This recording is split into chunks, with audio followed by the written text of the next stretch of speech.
조선 야담 노비의 복수? 조선 중기 탐욕스러운 양반 박진사의 노비로 태어난 월석은 주인의 악행으로 어머니를 잃고 평생을 복수를 꿈꾸며 살아간다. 박진사의 신임을 얻기 위해 20년을 충성하며 기회를 엿보던 월석은 박진사의 치명적인 약점을 발견하고 마침내 정교한 복수극을 펼친다. 그러나 복수의 끝에서 그가 마주한 것은 예상치 못한 진실이었다. 복수는 칼로 하는 것이 아니라 기다림으로 하는 것이니라. 선조 27년 전라도 남원고을에 박재영이라는 양반이 살았다. 마을 사람들은 그를 박진사라 불렀으되 그 입에서 나오는 말은 늘 독이요. 그 손에 쥐어진 것은 늘 채찍이었다. 그의 저택에는 수십 명의 노비가 있었으나 그중 그 누구도 그를 진심으로 섬기는 이는 없었다. 그 저택의 한 구석 가장 낡은 행랑채에 월석이라는 노비가 살고 있었다. 그의 눈에는 늘 깊은 어둠이 서려 있었고 그 어둠 속에는 20년을 삭힌 분노가 꿈틀거리고 있었다. 이것은 한 노비가 양반에게 복수하기까지의 이야기이다. 1장 마이너스 시작된 원한. 월석이 10살 되던 해 겨울이었다. 이것들이 감히 내 곡식을 훔쳐먹다니. 박진사의 고함 소리가 마당에 울려 퍼졌다.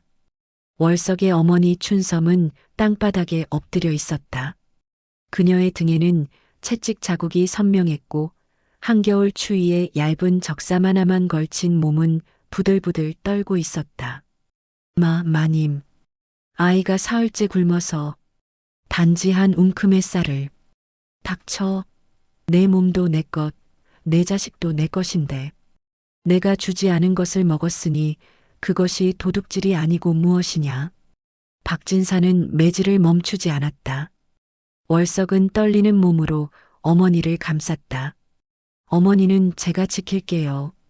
그날 밤 춘섬은 차가운 행랑채에서 숨을 거두었다. 마지막 순간 그녀는 아들의 손을 꼭 쥐며 말했다. 월석아, 한을 품고 살지 마라. 제발. 하지만 어머니의 차가운 손을 놓는 순간 10살 소년의 가슴 속에는 복수의 씨앗이 깊이 뿌리내렸다. 그날 이후 월석은 다짐했다. 반드시 박진사에게 똑같은 고통을 돌려주리라고. 하지만 그는 알고 있었다. 노비가 양반에게 칼을 들면 삼족이 멸한다는 것을. 그래서 그는 다른 길을 택했다. 기다림의 길을. 2장 마이너스 가면을 쓴 충성. 세월이 흘러 월석은 20살 청년이 되었다. 그는 박진사의 노비들 중 가장 부지런하고 충성스러운 종으로 이름을 날렸다. 새벽 일찍 일어나 마당을 쓸고 주인이 부르면 달려가며 어떤 험한 일도 마다하지 않았다. 월석이 저놈 하나는 쓸만하구나. 박진사는 점차 월석을 신임하기 시작했다. 다른 노비들은 월석을 이해하지 못했다. 야, 내 어미 죽인 놈한테 어찌 그리 충성할 수 있냐? 밤이면 노비들이 몰래 물었다. 월석은 담담히 대답했다. 살아남아야 복수도 하는 법이요. 그리고 그는 계속 기다렸다. 기회를, 그리고 박진사의 약점을. 5년이 흐르고 10년이 흐르고 15년이 흘렀다. 월석은 어느새 박진사의 집안일을 총괄하는 신임받는 노비가 되었다. 박진사의 곳간 열쇠도 장부도 심지어 비밀 문서까지 그가 관리했다. 월석아, 너만은 믿을 수 있구나. 박진사가 말했다. 월석은 고개를 숙이며 대답했다. 황송하옵니다, 마님. 하지만 그의 눈 속에는 여전히 어두운 빛이 서려 있었다. 3장 마이너스 발견된 비밀. 월석이 35되던 해봄이었다. 박진사의 서재를 정리하던 중 월석은 우연히 낡은 문서 상자를 발견했다. 그 안에는 박진사의 과거 행적이 담긴 편지들과 문서들이 가득했다. 그리고 그 중 한 장의 편지가 월석의 눈을 사로잡았다. 박재영이 과거 시험에서 대리 시험을 치르게 하고 급제하였다는 증거를 확보하였소. 이 사실이 알려지면 그의 벼슬은 물론 양반 신분까지 박탈당할 것이요. 편지는 20년 전 박진사의 옛 친구가 쓴 것이었다. 그 친구는 이 비밀을 빌미로 박진사를 협박했던 것 같았으나 어찌된 일인지 얼마 지나지 않아 의문사했다는 기록이 있었다. 월석의 손이 떨렸다. 이것이었다. 20년을 기다린 복수의 열쇠가 바로 여기에 있었다. 박진사는 원래 양반이 아니었다. 돈으로 대리시험을 치르게 하고 양반 행세를 해온 것이었다. 만약 이 사실이 관가에 알려진다면 박진사는 모든 것을 잃을 것이다. 하지만 월석은 서두르지 않았다. 그는 조심스럽게 문서를 원래 자리에 돌려놓고 밤마다 그 내용을 기억 속에 새겼다. 복수는 한 번에 끝내야 했다. 완벽하게. 사장 마이너스 계획.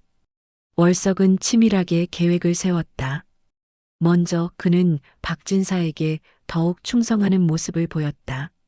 그리고 슬쩍슬쩍 박진사의 자만심을 부추겼다. 마님, 이번 가을 과거 시험에 도련님께서 응시하시면 반드시 급제하실 것입니다. 마님의 피를 받으셨으니 어찌 급제 못하시겠습니까? 박진사는 흐뭇해했다. 그의 아들 박서방은 25이 되도록 과거에 낙방만 거듭하고 있었다. 그래, 내 아들이니 당연히 급제할 것이야. 내가 어찌 급제했는지 아느냐? 박진사는 술김에 말을 흘렸다. 월석은 더욱 귀를 기울였다. 한편 월석은 박진사가 괴롭힌 다른 노비들과 마을 사람들을 은밀히 만났다. 형님, 때가 왔습니다. 우리 모두 함께 증언해야 합니다. 하지만 양반을 고발하면 우리가 걱정 마십시오. 제게 계획이 있습니다. 월석은 박진사의 비리를 증언할 사람들을 하나둘 모았다. 세금을 부당하게 거둔 일, 남의 땅을 빼앗은 일, 노비를 죽인 일까지. 그리고 가장 결정적으로 과거 부정의 증거. 모든 퍼즐 조각이 맞춰지고 있었다. 5장 마이너스 더. 가을이 깊어갈 무렵 월석은 행동을 시작했다. 그는 먼저 박진사의 옛 친구의 아들을 찾아갔다. 그 사람은 아버지가 의문사한 후 몰락하여 가난하게 살고 있었다. 날이 영감께서 박진사에게 죽임을 당하셨다는 것을 아십니까? 무슨 소리냐? 월석은 자신이 발견한 증거들을 보여주었다. 그리고 함께 복수할 것을 제안했다. 함께 관가에 고발합시다.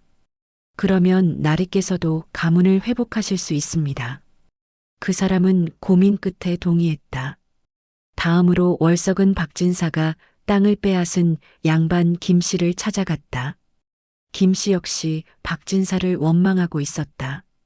김날이 박진사의 약점을 잡았습니다. 함께 관가에 고소장을 내시면 빼앗긴 땅을 되찾으실 수 있습니다. 하나둘 동지들이 모였다. 그리고 마침내 월석은 결정적인 한 수를 두었다. 박진사 몰래 그의 서재에서 과거 부정의 증거 문서를 꺼내 안전한 곳에 숨겨두었다. 이제 시작이다. 6장 마이너스 무너지는 탑. 추석이 지난 어느 날 관가에서 관리들이 박진사의 집으로 들이닥쳤다. 박재형, 과거 부정과 세금 횡령, 살인 교사 등의 혐의로 체포한다. 박진사의 얼굴이 새하얗게 질렸다. 무슨 헛소리냐? 내가 누군지 아느냐? 증거와 증인이 모두 있소. 순순히 따라오시오. 관리들은 박진사를 끌고 갔다. 그의 부인과 아들은 통곡했고 집안은 순식간에 아수라장이 되었다. 월석은 그 광경을 멀리서 조용히 지켜보았다. 관가에서는 증인들이 줄줄이 나와 박진사의 악행을 증언했다. 노비를 죽인 일, 땅을 빼앗은 일, 세금을 횡령한 일. 그리고 가장 결정적으로 과거 부정의 증거 문서가 제출되었다. 박진사는 모든 것을 부인했으나 소용없었다. 증거는 명백했고 증인은 너무 많았다. 박재영은 양반 신분을 사칭하고 과거를 부정한 죄로 신분을 박탈하고 재산을 몰수하며 곤장백대에 처한다. 판결이 내려졌다. 박진사는 신분을 잃었다. 양반이 아닌 평민이 되었고 곧 천민으로 전락할 것이었다. 그의 재산은 모두 몰수되었고 가족들은 길거리로 내몰렸다. 그리고 가장 아이러니하게도 박진사는 자신이 그토록 부려먹던 노비들과 같은 처지가 되었다. 7장 마이너스 복수의 달콤함. 박진사가 곤장을 맞고 감옥에 갇힌 지 사흘째 되는 날 월석이 찾아갔다. 쇠창살 너머로 보이는 박진사는 초라하기 그지없었다. 한때 거드름 피우던 양반의 모습은 온데간데 없고 너덜너덜한 옷을 걸친 죄인만이 있을 뿐이었다. 누구냐? 박진사가 희미한 눈으로 월석을 보았다. 월석은 천천히 입을 열었다. 저를 모르시겠습니까, 마님? 월석이. 내가 왜? 20년 전 마님께서 제 어머니를 죽이셨습니다. 한 움큼의 쌀 때문에 말입니다. 박진사의 눈이 커졌다. 그래서 내가. 그렇습니다. 제가 마님을 이 지경으로 만들었습니다. 20년을 기다렸습니다. 마님의 신임을 얻기 위해, 마님의 비밀을 알아내기 위해, 그리고 마님을 완전히 무너뜨리기 위해. 월석의 목소리는 차갑고도 담담했다. 마님께서 제 어머니를 노비로 만드셨듯이 이제 마님도 천민이 되실 것입니다. 마님께서 제 어머니의 목숨을 빼앗으셨듯이 이제 마님의 모든 것이 빼앗겼습니다. 박진사는 망연자실한 얼굴로 월석을 바라보았다. 그리고는 갑자기 비웃기 시작했다. 크크크. 하하. 그래, 잘했다. 노비 주제의 양반을 무너뜨리다니. 내 어미는 약했지만 너는 독하구나. 독하게 만드신 건 마님입니다. 월석은 등을 돌렸다. 복수는 달콤했다. 아니, 달콤해야 했다. 하지만 왜일까? 가슴 한구석이 허전했다. 8장 마이너스 예상치 못한 진실. 월석이 박진사의 저택을 정리하던 중 그는 또 하나의 문서를 발견했다. 그것은 30년 전 박진사가 쓴 일기였다. 오늘 관가에서 노비 한 쌍을 샀다. 남자는 병들어 죽었고 여자만 남았다. 여자의 이름은 춘섬이라 한다. 알고 보니 그녀는 원래 양반의 서녀였으나 아버지가 영모에 연루되어 가문이 몰락하고 노비로 팔려왔다고 한다. 월석의 손이 떨렸다. 춘섬이 아이를 낳았다. 사내 아이다. 이름을 월석이라 지었다고 한다. 나는 그 아이가 측은했다. 양반의 핏줄이 노비로 자라야 한다니. 다음 페이지에는 더욱 충격적인 내용이 있었다. 춘섬이 아이에게 쌀을 훔쳐먹였다. 나는 화가 났지만 동시에 내 젊은 시절이 떠올랐다. 나 역시 가난하여 남의 것을 훔쳐먹으며 자랐다. 그래서 양반이 되고 싶었다. 부정한 방법을 써서라도. 춘섬을 벌하다가 실수로 너무 많이 때렸다. 그녀가 죽었다. 나는 후회했다. 하지만 이미 늦었다. 나는 월석이를 죽이려 했다. 증거를 없애기 위해. 하지만 그 아이의 눈을 보니 차마 그럴 수 없었다. 그 눈에는 내 젊은 시절의 나와 같은 증오가 담겨 있었다. 일기는 계속되었다. 월석이가 자라며 충성하는 모습을 보인다. 나는 안다. 저 아이가 나를 죽이고 싶어 한다는 것을. 하지만 나는 그를 신임하는 척했다. 왜냐하면 나도 같은 길을 걸었기 때문이다. 증오하며 기다리며 복수를 준비하며. 나는 알고 있다. 언젠가 월석이가 나를 무너뜨릴 것이라는 것을. 그것이 내가 받아야 할 벌이다. 나는 부정한 방법으로 양반이 되었고 수많은 사람을 괴롭혔다. 춘섬을 죽였고 월석에게 평생의 한을 안겼다. 마지막 페이지에는 이런 문장이 적혀 있었다. 월석아, 내가 이 일기를 읽는다면 그것은 내가 이미 무너진 뒤일 것이다. 나는 내 복수를 원망하지 않는다. 이것이 내 업보이기 때문이다. 나는 내 어머니에게 그리고 내게 용서를 구한다. 비록 너는 용서하지 않겠지만 월석은 일기를 떨어뜨렸다. 박진사도 자신과 같았다. 가난에서 벗어나려 발버둥 쳤고 부정한 방법을 써서라도 신분을 얻으려 했던 사람. 그리고 그 과정에서 괴물이 되어버린 사람. 자신도 복수를 위해 20년을 기다리며 괴물이 되어가고 있었던 것은 아닐까? 9장 마이너스 용서할 수 없는 것들. 월석은 다시 감옥을 찾아갔다. 박진사는 더욱 초라해져 있었다. 곤장 맞은 상처가 골마서 열이 나는 듯했다. 또 왔느냐? 이제 비웃으러 온 것이냐? 당신의 일기를 읽었습니다. 박진사의 눈빛이 흔들렸다. 그래서 내가 후회했다는 것을 알았으니 용서해 줄 것이냐? 아니요. 월석의 목소리는 단호했다. 당신의 후회는 당신 것입니다. 그것이 제 어머니를 살려내지는 못합니다. 당신이 괴물이 된 이유를 안다고 해서 당신이 저지른 죄가 사라지지는 않습니다. 박진사는 쓴웃음을 지었다. 그렇겠지. 나도 내 과거의 가난이 내 죄를 정당화한다고 생각하지 않는다. 하지만 월석은 잠시 망설이다 말을 이었다. 당신을 이해할 수는 있습니다. 당신도 피해자였고 동시에 가해자였다는 것을.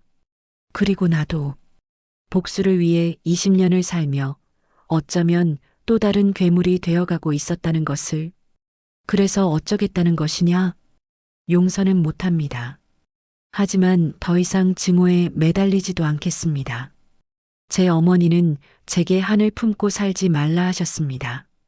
복수는 끝났으니 이제는 제 삶을 살겠습니다. 박진사는 오랫동안 월석을 바라보았다. 그리고는 고개를 끄덕였다. 그래, 그게 맞다. 나처럼 살지 마라. 증오에 매달려 괴물이 되지 마라. 월석은 마지막으로 물었다. 한 가지만 물어보겠습니다. 제 어머니를 때리던 그날 정말 실수였습니까? 박진사는 눈을 감았다. 그리고 진실을 말했다. 아니다.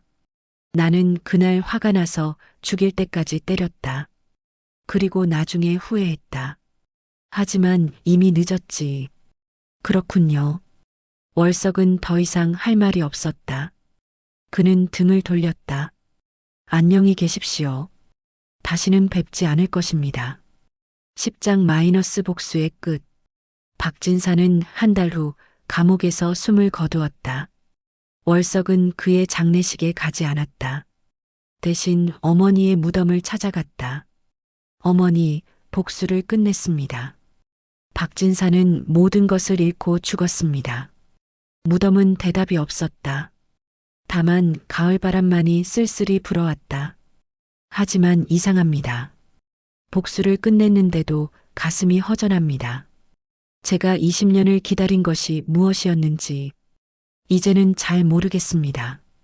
월석은 무덤 앞에 앉아 오래도록 생각에 잠겼다. 박진사가 몰락한 후 그의 재산은 몰수되었고 노비들은 모두 해방되었다. 월석도 자유의 몸이 되었다. 그는 이제 더 이상 노비가 아니었다. 하지만 자유로워졌다고 해서 20년의 세월이 돌아오는 것은 아니었다. 어머니가 살아오는 것도 아니었다. 어머니, 당신 말이 맞았습니다. 한을 품고 사는 것은 결국 저 자신을 갉아먹는 일이었습니다. 복수는 달콤했지만 그 끝은 허무했습니다. 그날 이후 월석은 작은 서당을 열었다. 양반과 상민의 구분 없이 그를 가르쳤다. 특히 가난한 아이들에게는 무료로 글을 가르쳤다. 글을 알아야 당하지 않는다. 글을 알아야 세상을 바꿀 수 있다. 월석의 서당에는 많은 아이들이 모여들었다. 그 중에는 노비의 자식들도 있었고 가난한 평민의 자식들도 있었다. 어느 날 한 아이가 물었다. 훈장님, 양반이 미워서 복수하고 싶으면 어떻게 해야 하나요? 월석은 잠시 생각하다 대답했다. 복수하고 싶거든 더 나은 사람이 되어라. 그것이 가장 확실한 복수다. 상대를 무너뜨리는 것으로는 너의 상처가 아물지 않는다. 하지만 내가 훌륭한 사람이 되면 적어도 그 상처를 의미 있게 만들 수 있다. 아이는 고개를 갸웃했지만 월석은 더 이상 설명하지 않았다. 세월이 흘러 월석은 늙었다. 그의 서당은 남원에서 가장 훌륭한 서당이 되었고 그가 가르친 제자 중 몇몇은 과거에 급제하여 벼슬을 했다. 어느 가을날 저녁 월석은 마당에 앉아 하늘을 바라보았다. 단풍잎이 바람에 흩날리고 있었다. 어머니, 이제야 알 것 같습니다. 당신이 왜 하늘 품지 말라 하셨는지. 그는 어머니가 죽던 날을 떠올렸다. 차가운 행랑채, 떨리는 몸, 그리고 마지막 당부. 복수는 끝났지만 삶은 계속되어야 했습니다. 저는 복수를 위해 20년을 살았지만 복수 이후의 40년은 제 자신을 위해 살았습니다. 월석은 미소 지었다.